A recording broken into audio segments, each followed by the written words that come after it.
Di sebuah desa terpencil di kaki gunung, tersembunyi sebuah telaga kecil yang oleh warga disebut Telaga Hitam. Airnya selalu gelap, bahkan saat matahari tepat di atas kepala. Tidak ada yang tahu pasti sejak kapan telaga itu ada, namun satu hal diwariskan turun-temurun. Siapapun yang mendengar suara tangisan dari telaga pada malam Jumat Kliwon tidak akan pernah kembali dengan utuh. Dahulu, ratusan tahun silam, hiduplah seorang gadis bernama Laras. Ia dikenal cantik, lembut, dan rajin membantu ibunya. Namun kecantikan Laras menjadi petaka. Seorang bangsawan dari luar desa ingin memilikinya, tetapi Laras menolak karena telah memiliki kekasih. Penolakan itu berubah menjadi murka.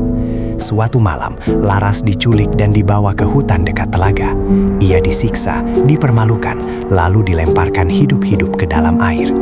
Tubuhnya tenggelam, tetapi jeritannya dipercaya masih terperangkap di dasar telaga. Sejak malam itu, warga sering mendengar tangisan perempuan ketika angin berhembus dari arah telaga. Dan sejak itu pula, kematian-kematian aneh mulai terjadi. Puluhan tahun kemudian, seorang pemuda bernama Arga datang ke desa tersebut untuk meneliti legenda Telaga Hitam. Ia tidak percaya takayul. Baginya, semua pasti bisa dijelaskan secara logika. Penduduk desa memperingatkannya, "Jangan dekati telaga saat malam," kata seorang kakek dengan suara bergetar. Terutama kalau terdengar suara perempuan menangis. Arga hanya tersenyum. Malam Jumat Kliwon pun tiba. Dengan membawa senter dan kamera, Arga berjalan menuju telaga. Hutan terasa lebih dingin dari biasanya.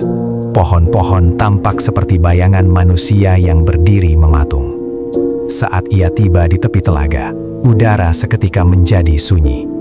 Tidak ada suara jangkrik, tidak ada suara angin. Lalu, terdengar isak tangis. Pelan, terputus-putus. Seperti seseorang yang menahan sakit. Arga menelan ludah, jantungnya berdetak lebih cepat, tetapi rasa penasaran mengalahkan ketakutan. Ia menyorotkan senter ke permukaan air. Cahaya senter memantul, memperlihatkan bayangan wajah seorang perempuan.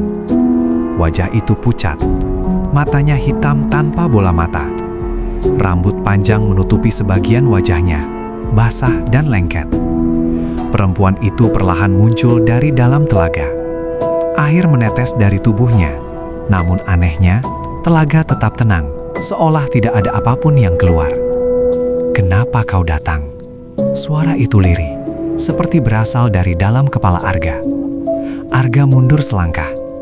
"Kau sudah mendengarnya," lanjut sosok itu. "Sekarang, kau harus menggantikan." Tangan hitam dan kurus itu terulur. Senter Arga mati. Dalam kegelapan, hanya terdengar teriakan Arga yang menggema di hutan.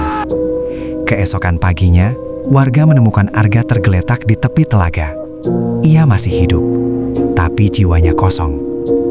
Dan setiap malam Jumat Kliwon, Arga duduk di tepi telaga, sambil menangis, menatap air hitam itu, seolah menunggu seseorang.